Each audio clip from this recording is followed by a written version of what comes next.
And again, we want to make everything as easy for the doctor as possible, okay? And so everything for access is our lidocaine needles, our percutaneous needle, our number 11 blade, and then after access, our flush. And actually, that's got a little too much in it, the flush for the doctor, okay? I'm gonna bring it over here, and I'm not just gonna throw it down and say, okay, doctor, you just figure out whatever.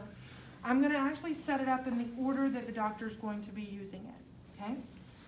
All right, so short needle first, long needle, percutaneous needle, number 11 blade, and have my flushes there for the doctor. Now, you will be doing this for practical, okay? I'm also gonna need my sheath, and I'm gonna need a wire. Now we're gonna demonstrate with 2 different wires, okay? This is a short access wire that some doctors like to use. This one's not gonna work though. Can you, because it's 038, just get me a little bit, see if you can find a 6 French sheath over there. It's over here? Yeah, because it'll go in a 6 French, it's just not, and not a radial sheath though. Regular sheath. Right now it doesn't matter for the setup, but I already know 3/8's not gonna go in this 4 French dilator. It's gotta be a little bit bigger. And 035 will go through. You'll figure out, you'll feel the difference in the diameter. Once you start working with them, you can tell the difference. 038's a little bit fatter than your 035. This is an 035, okay? Some doctors, like I said, are gonna use this short access just to get the sheath in. You cannot use it after that for the rest of the procedure. So you're still always gonna have your 150 035J wire. Some doctors will not use the short access. They'll actually just use the long wire to get the sheath in, and then for the rest of the procedure as well. So there's 2 ways that that can be done, okay? If I was using short wire, I would set it up this way. This is a little cheater, so obviously it's J. It's not gonna go into the sheath in that position. It has to be straightened out. So there is a way that we straighten it out. Can we do a 7? Yeah, we can do a 7. Just throw it on here, that'll work.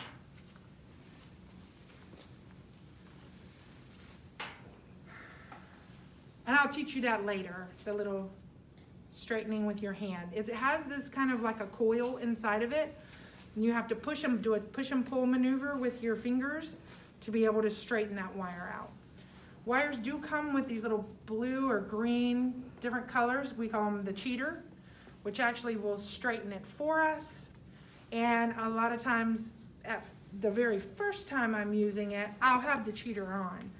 Once we've used it the first time, we usually don't use the cheater anymore. We just have to be able to straighten it, okay? But I would have my wire sitting right there for the doctor.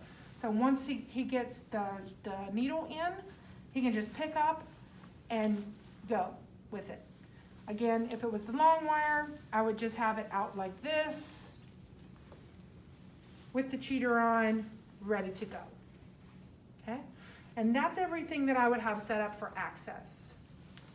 Now, I'm gonna demonstrate very quickly everything else. Wet 4x4.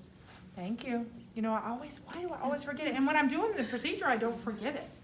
Let me get everything else, and then I think that's because it's my very last thing that I do, are my wet 4x4s. But I do tend to forget when I'm teaching you at first, for some reason.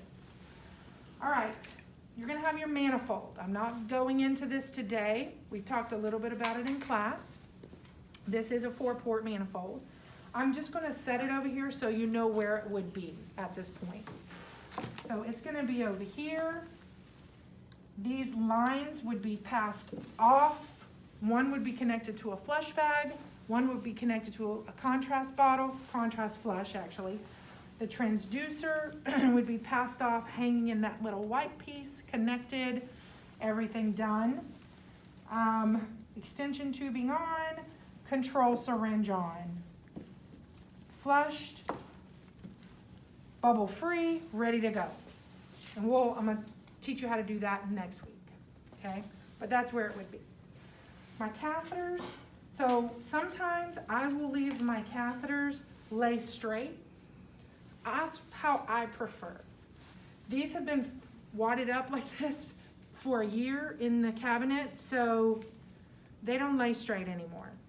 So you will see some people though, so this is kind of, they're really wonky. Sorry, and this is a 5-foot. Well, I mean, they would be okay, but see what it does, when they are in the lab, they hang them up and they'll lay straight out there for you, okay? Of course, flushed, we would have already flushed them. Some people like to actually bring everything over here and have it ready to go, right? And so the thing about the left heart cath, we've already talked about what we're gonna look at. We're gonna look at our left coronary artery, our right coronary artery, and our LV, okay? So this is our right coronary catheter, okay? The Judkins right, JR4. This is our left coronary catheter, our JL, or Judkins left 4. Very different shape, okay? And then this is our pigtail catheter. How long are coronary catheters? 100 centimeters. 100 centimeters, good. How long is the pigtail catheter? It's not 100, it's 150. Nope, not quite.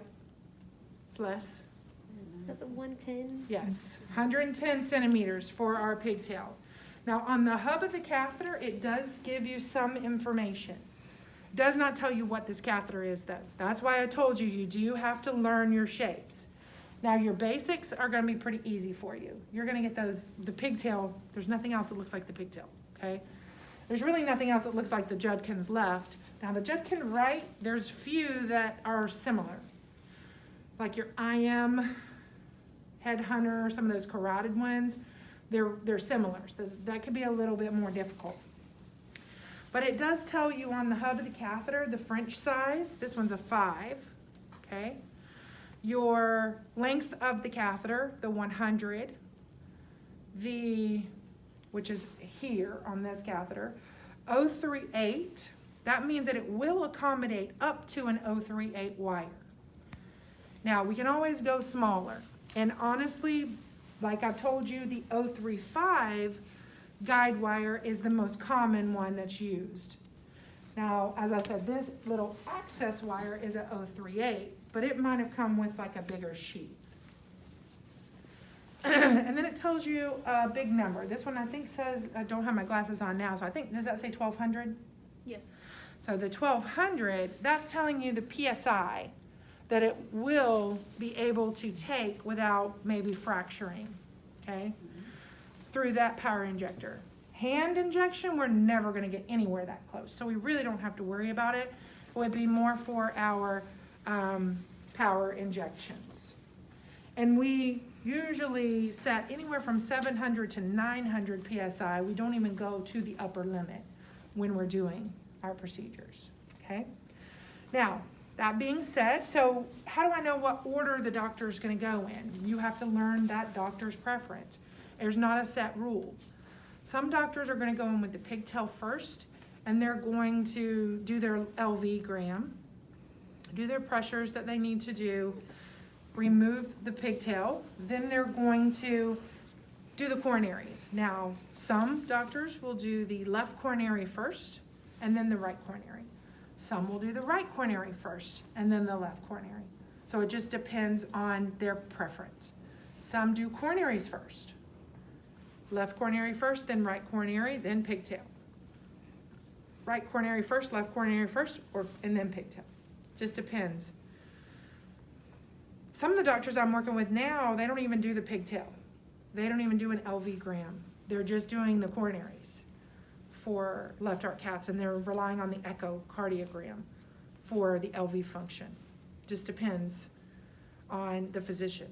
So, you know, you'll get used to that when you get in the lab and you're working with those specific physicians. Go get your, just a gown and a gloves on real quick. Okay. Doesn't have to be perfect. I will, when she gets back so that she can see it, I'll show you kind of how that's gonna look, and I will show you our wet 4x4 setup. grab some water.